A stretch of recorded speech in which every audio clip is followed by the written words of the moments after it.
Greetings, citizen. Welcome to the show, and thank you for listening. For more of the art of wargaming in your life, definitely check us out on Instagram and Facebook. If you'd like to support the show, we have a Patreon account where you can do just that for as little as $1 a month.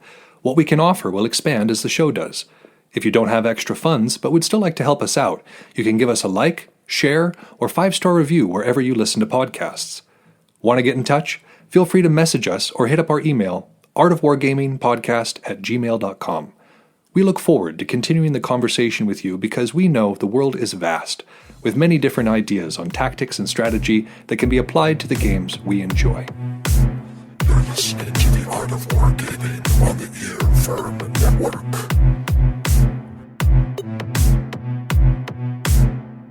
On War.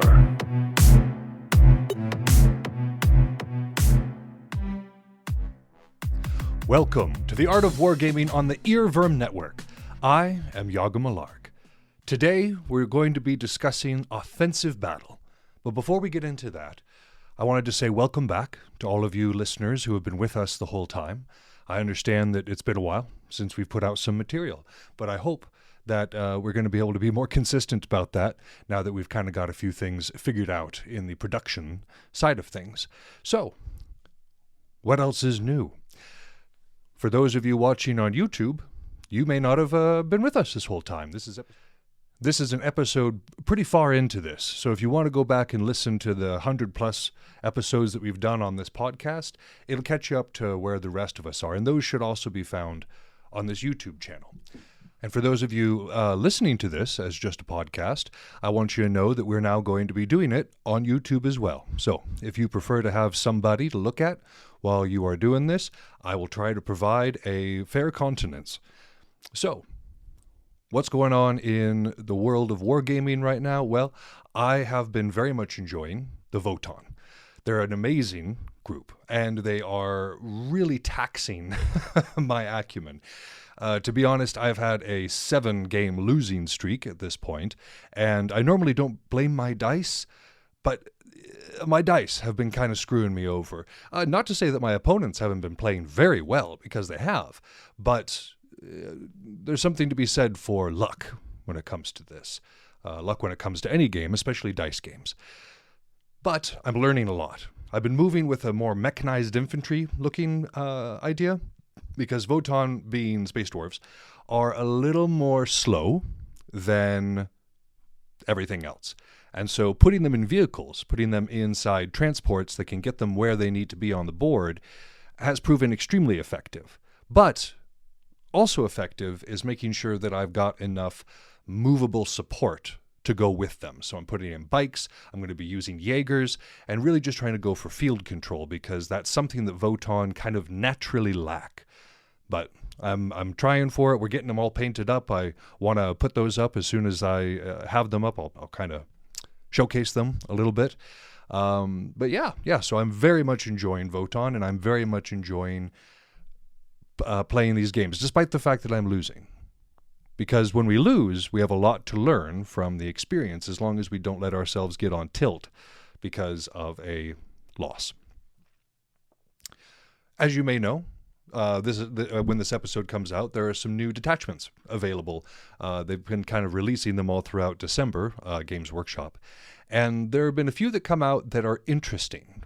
For the Knights, which is the other group I play, Chaos and Imperial, they've just dropped interesting detachment which involves either cultists for the Chaos Knights or Mechanicum guys for the Imperial Knights. And I haven't had a chance to try it out yet, and I haven't really delved deeply into it, but I am curious to see how that works out, because one of the weaknesses of those armies is not having something to protect your back line, because you want to be moving, you want to be engaging with everything that you have.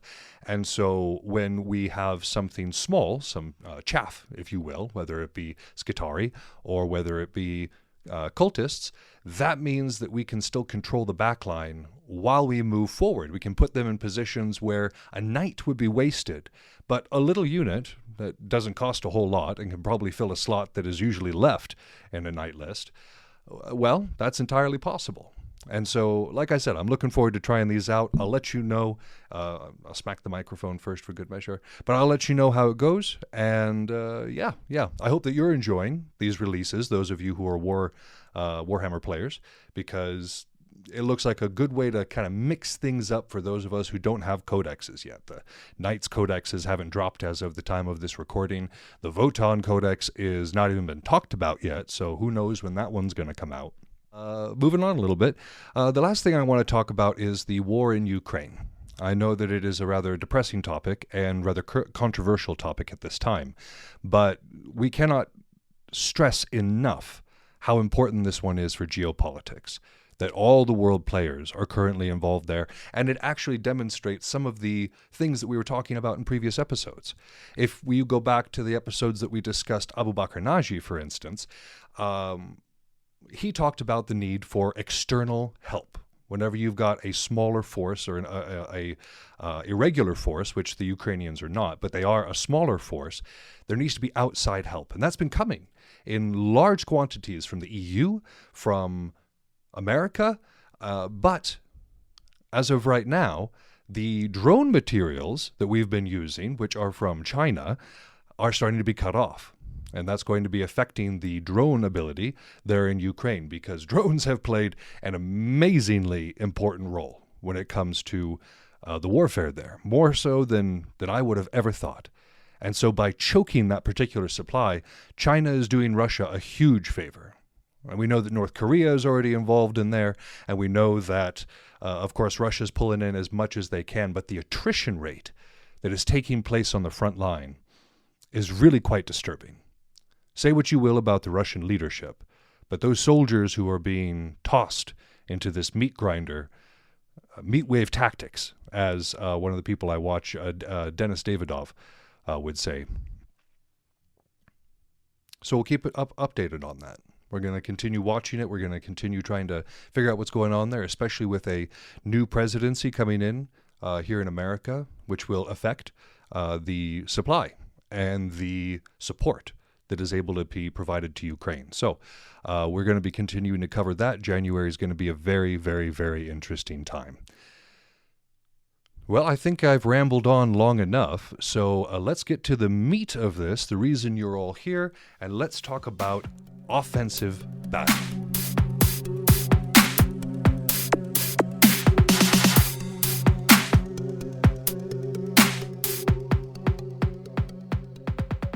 When last we spoke, we were transitioning away from defensive tactics, which we've been covering for quite a long time, into the idea of offensive warfare, taking the advantage and moving against our opponent, trying to seize some sort of objective, trying to get through and weaken the enemy's army, cut off supplies, cut off a line of retreat, or achieve some other form of material objective in the form of a fortress or of territory.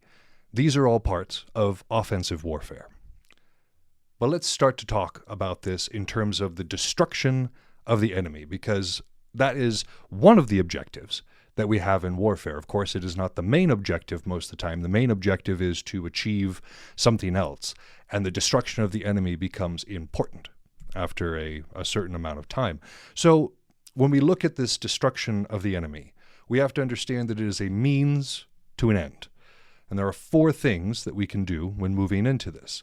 The first one is only to destroy as many as that particular attack requires, which makes sense. We're not going for overkill. We're saying this is our objective, this is where we're going. If the enemy is in the way, we will do no more than we need to in order to achieve this objective, right? The second one is to destroy as much of the enemy as possible. And this is important, for instance, if we're moving into a heavily defended area, or if we are trying to break our enemy of their capacity to continue to wage war. And so, that's number 2.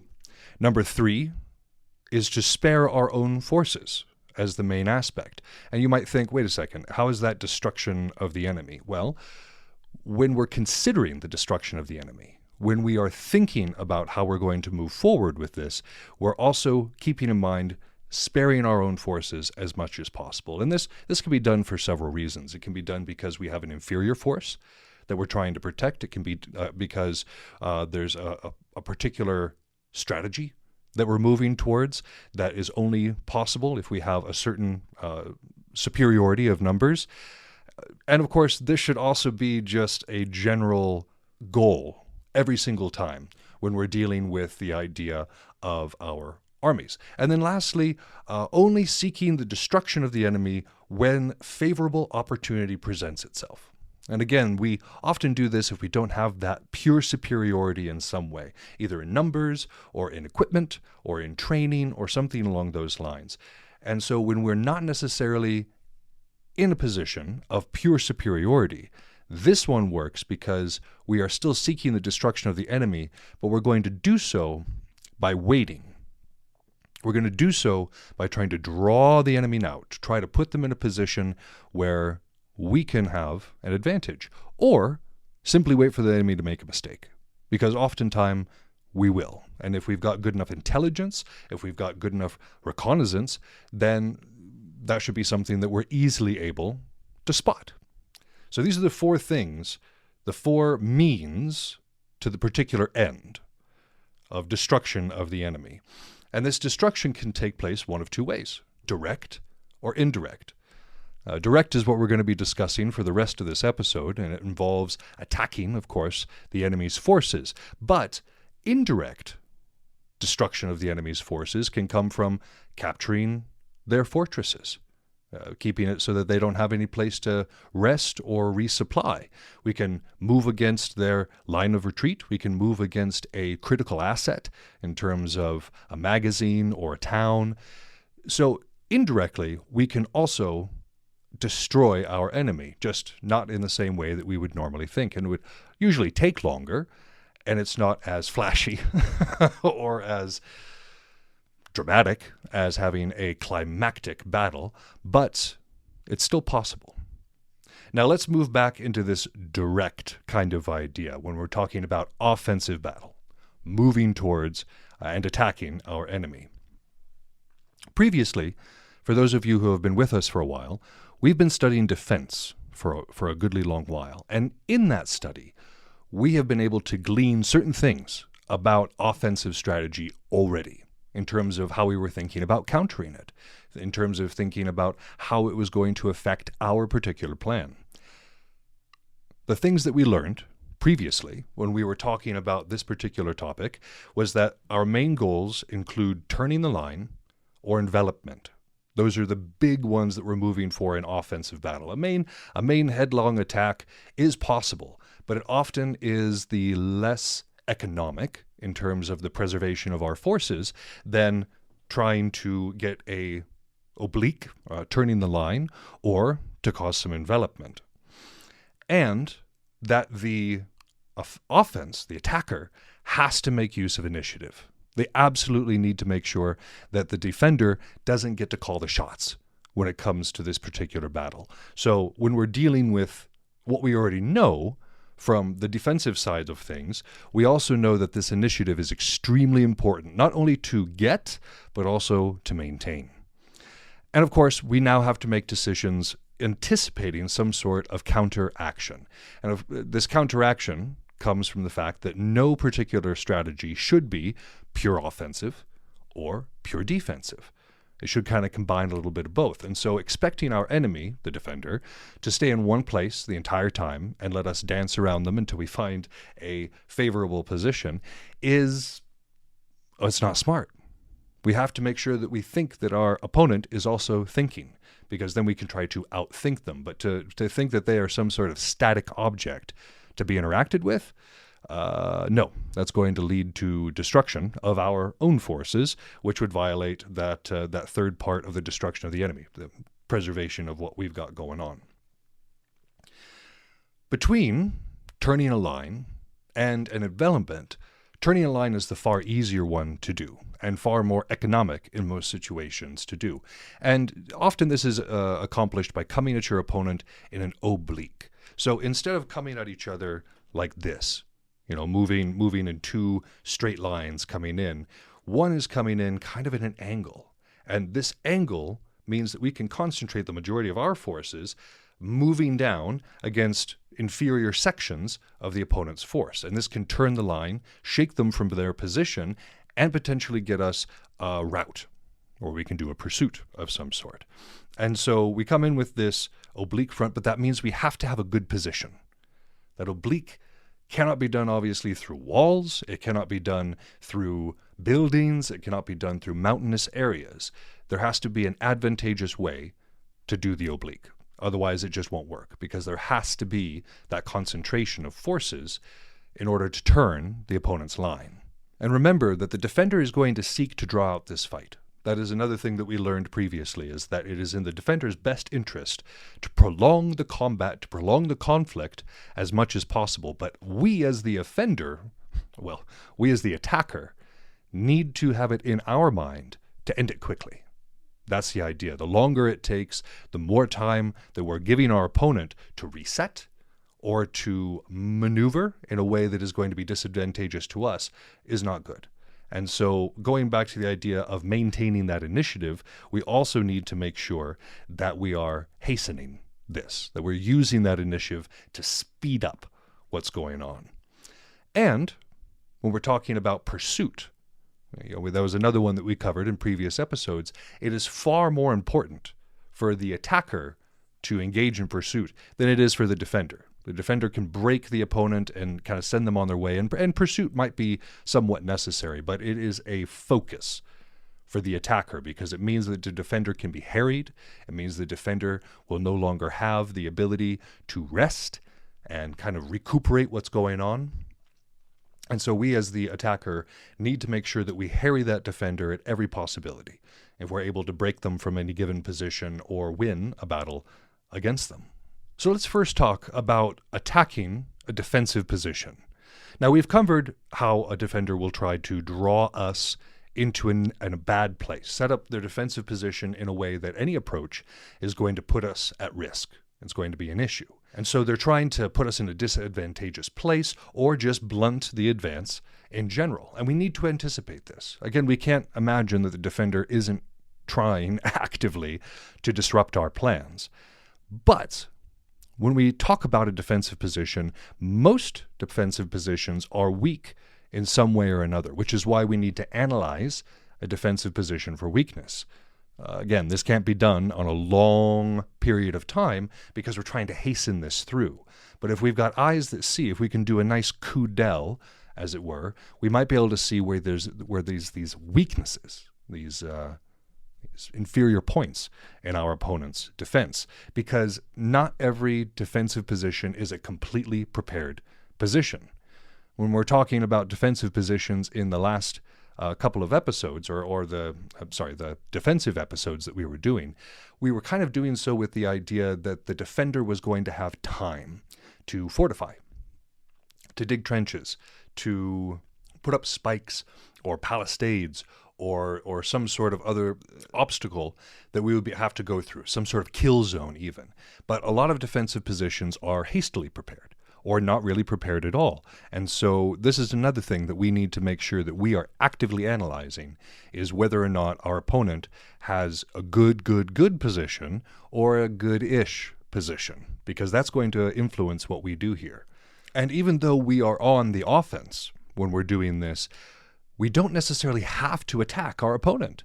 If we can achieve our objective without engaging our opponent at all, that is preferable, because then we also accomplish the idea of preserving our own forces. And so this objective might be something like threatening their line of retreat, which is always a very effective strategy, or trying to turn that flank. That might be part of our strategy, and we don't necessarily need to attack to do it. We just need to make sure that our presence is known, freak the enemy out and make them have to make a decision in terms of where they are at. So that's kind of a defensive position as Clausewitz would see it. But now let's talk about an entrenched camp. Let's talk about a place where you've got prepared defenses in the terms of like trenches. Now, when we're talking about trenches, the enemy can't be everywhere at once, particularly in force, particularly in a way that would make them powerful against us. And so an unmanned trench is basically just a ditch. And those may disrupt our movements a little bit, but we have to make sure that we're looking for those weak positions, those areas where we can overrun, and try to use those trenches to our advantage as well. Because if we're able to capture them, then they become our defensive measure. We can use them to hold our flanks or to protect our line of retreat. And so the problem with trenches is that anybody can use them, right? So for attacking an entrenched camp, much like when we're doing a defensive camp, we have to be analyzing for weaknesses. A full frontal attack is usually not the best idea unless we have superior forces in absolutely every way and our opponent is crushed morally, doesn't have the resources to come against us, doesn't have the numbers to oppose us. That is a fairly specific situation that will probably not occur, especially when we're doing war games. So making sure that we're analyzing, making sure that we're looking for that weak position and then capitalizing on it immediately, making sure that we're using that initiative that we've been given in order to attack our enemy and get the most advantageous result for us. Now, in the defensive, we also discussed mountain ranges and how mountain ranges kind of flip the rules for defense and offense. Because as we know, defense is the superior form of battle. As Clausewitz would say, your opponent has to come to you, you can prepare the ground. There's a lot going for the defense. But the one situation where that isn't necessarily true are mountains. So if you are just tuning in on YouTube, I would recommend going back and listening to some of these so that this kind of makes more sense. But to put it in kind of summary, the attacker has the momentum. And it becomes increasingly hard for the defender to actually be able to recover once they're on the back foot, because they can't just move back into another position or move out of the way. And you'll have to forgive me, I've only just acquired this particular camera and I am learning its proclivities, and apparently its SD card was not as large as I would have liked. So for those of you on YouTube, I'm sorry that you're going to be staring at a blank image for the rest of this episode. I know that I am beautiful and you will miss my face. But for those of you listening at home, this will not be much of a change whatsoever. So let's go back to where we were. We were talking about looking for these weak positions and transitioning into the idea of mountain ranges. So mountain ranges, again, we have the momentum and we have the advantage to the attacker in a general rule. But mountains are still disadvantageous to both. They limit our ability to maneuver. They limit our ability to try to get the envelopment and flank action that we were just talking about. And so even though the attacker does have a good probability, that doesn't mean it's going to be easy for this particular style of warfare. And unassailable positions are possible. If our opponent has gone out of their way in order to prepare these positions in these mountain passes, then that lack of maneuverability on our part is going to be a serious detriment. However, this is not usually the case. Most of the time, mountain passes are not very well guarded because they're just a thoroughfare. And so there's no need to station a whole bunch of troops there. And so when we're dealing with this, oftentimes we have pushed our opponent into that area, and now they're trying to put together a hasty defense because these areas are largely unoccupied territories. So the probability, as we said, is on the side of the attacker, despite the fact that the defender has the opportunity to try to build an unassailable position or move toward an ambush idea. So our broad strategy when we're dealing with mountain ranges is to make sure that we're moving in several columns, not just one. Not just bunching up our forces, because if we need to redirect or we need to reinforce, it's good to have those options and it's good to have that flexibility in what we're doing. The second thing that we need to worry about is concentrating our force on a rapid advance. The pursuit, as we said, is very important. So once that breakthrough happens, the momentum needs to continue. The main part of the force, the most potent part of the force, needs to be moving forward in order to put the defender on the back foot and keep them at a disadvantageous position. And then, number 3, we need to make sure that we are looking for turning movements, that we're looking for ways to move around and cut them off from their line of retreat or their line of communications. And this might be a little more difficult in terms of whatever the terrain is like. Some mountainous terrain is a bit more hostile than others, but there's always other roads. There's always other valleys to go down. And so if we are going to take a part of our force and attack them, it is far easier to cut a defender off in this mountainous area than it is in a more open area where they can maneuver better and kind of get back to their safety zone. One of the other things that defenders can do and ought to do is set up cordons. And we had talked about that before in terms of kind of these lines of troops that aren't necessarily there to make battle. They're not necessarily there to be an active fighting force. What they're there for is to blunt ever so slightly and give the rest of the force time to react. And so for us, as the attacker, it really doesn't make sense to go after these cordon lines because they're not going to bring about a decisive victory. If anything, they're going to just kind of allow our opponent to react to where we are now that they know. So it's a good idea to avoid the cordon lines unless they're necessary for the objective. If they're sitting there between us and what we want to achieve, well, yeah, we're going to attack it. And we're going to use our superior force, hopefully, to break through and achieve our objective quickly. Again, the most important aspect of being an attacker is to move quickly. I believe there was a quote from, I think it was Norman Schwarzkopf, that was a violent plan executed right now is better than a perfect plan executed next week. And so that very, very well sums up this idea of the haste that we feel as the attacker. So let's move out of the mountain ranges and let's talk about maneuvering itself, because this is something we've touched on, but we haven't really gone into the specifics of how this maneuvering is supposed to work. And so maneuvering is different than a straight up attack. It's different than just kind of going at your opponent with the intent to just destroy. We're trying to do a couple of things. We're trying to entice the enemy into making a mistake, and then we're trying to find a way to create what's called a pivoting attack. So a way that we're moving from this maneuver form into an attack form. And that requires a pivot. Of course, when we're talking about this particular time frame, we're talking about organized lines that would have been marching in formation and then would have to move in order to take advantage of something else.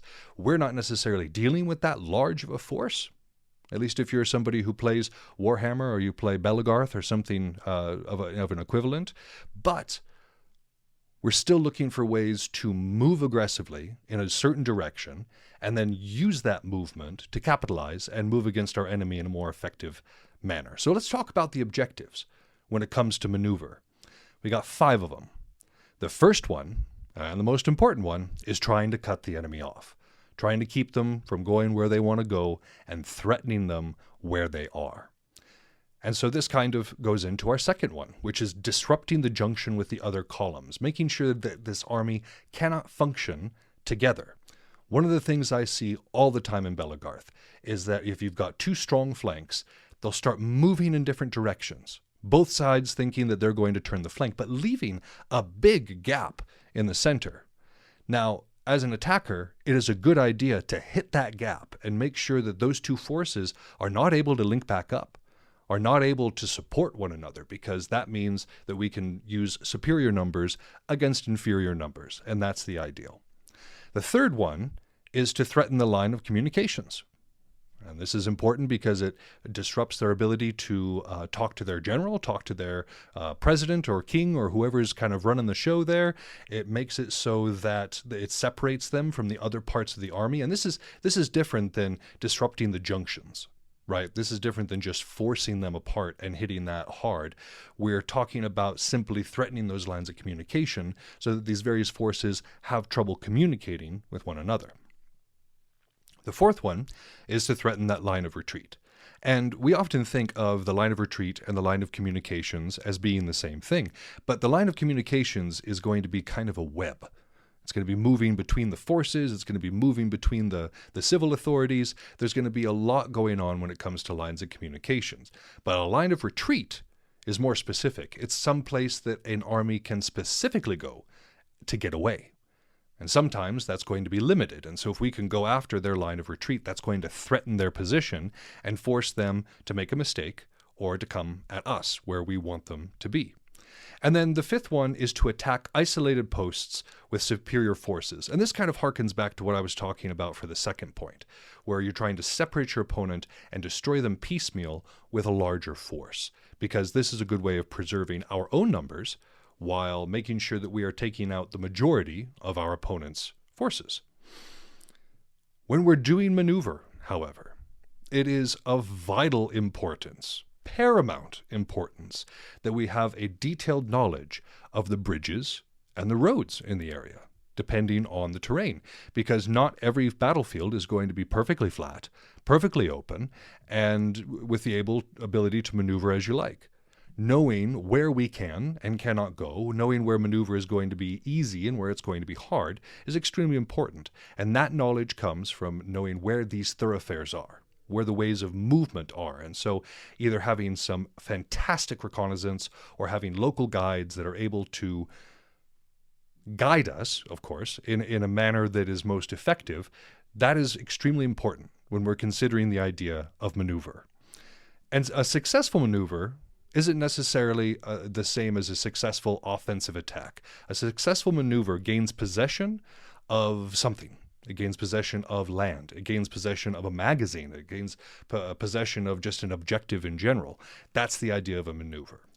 And how we're positioning in relation to our opponent really matters depending on how we are in terms of how strong our force is, how large our force is by comparison to our enemy, and what the capabilities are. And so a strong, superior force wants to extend over several posts, looking for opportunities in different areas, knowing that it can be strong in these areas and not let their opponent kind of take advantage of that. And so when we're dealing with a superior force, you're going for more of an envelopment idea. But conversely, if we're dealing with a weak or inferior or a smaller force, they need to concentrate. Spreading out is not a good idea because then the larger force has way more advantage than they already had. But they have to concentrate and seek the idea of interior lines. For those of you who were listening back when we studied Frederick the Great, and if you haven't listened to those ones, I strongly recommend that you do.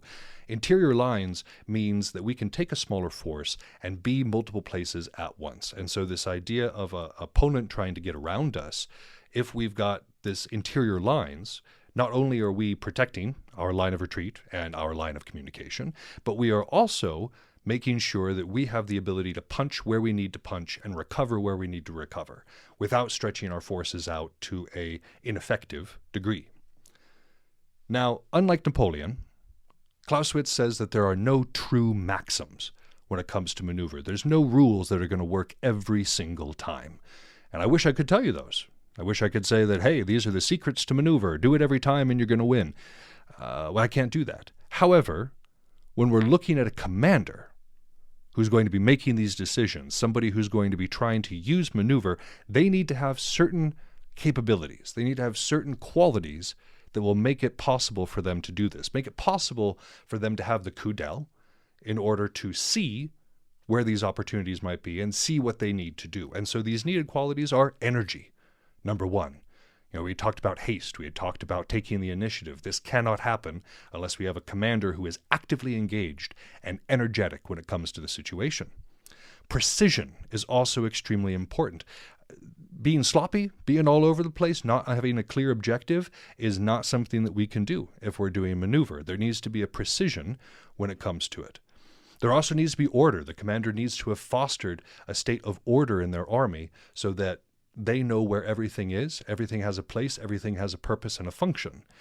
And a part of that order is also obedience, making sure that the army is well indoctrinated and well trained in order that that obedience is there. So when the commander sees something that needs to happen, when that pivot point needs to occur, that the army is actually able to respond to that.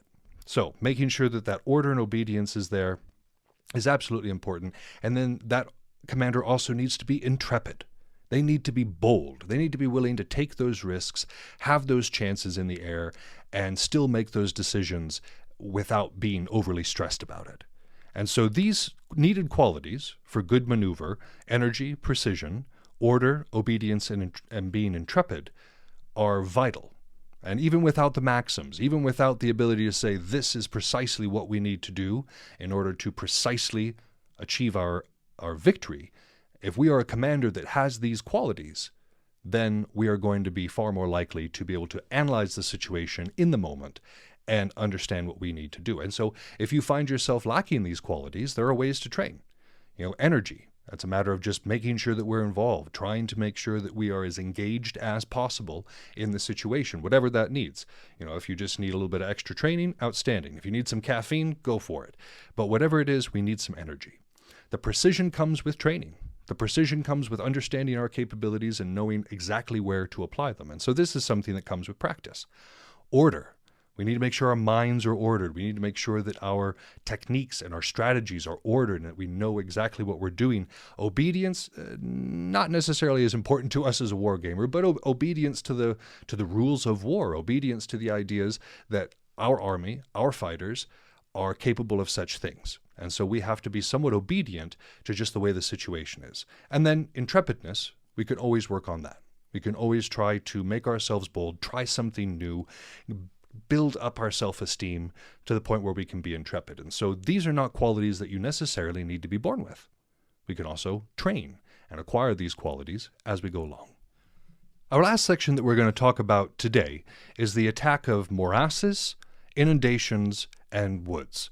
So let's define these real quick. A morass, as in terms of what Clausewitz is saying, is just a really thick, nasty area to move through. So think about a very dense swamp. The Everglades come to mind. Or if we think about Agincourt and the terrain that happened there when the French soldiers were moving against the English position, and the English had the opportunity to just shoot them down because they were moving through a morass. And so a morass presents unique challenges to an attacker. And it opens us up to long-range harassment. Our opponent isn't necessarily going to come and meet us in that morass, but they are going to be able to use whatever capabilities they have to attack us in that morass. So whether that's artillery, whether it's arrow fire, javelins, rocks, whatever the case may be, moving through something that slows us down is risky. And if a defender is nearby, it is honestly just best avoided. Just go around. Go around the dead marshes. You don't need to march straight through them. Inundations. So think about someplace like Holland, where flooding happens and they have to dig these ditches, dig these dikes all over the place in order to control where the water goes and use it for irrigation. This is another one of those specialty situations, but when we're dealing with inundations, the attacker is far more at a disadvantage there because where they go is extremely known.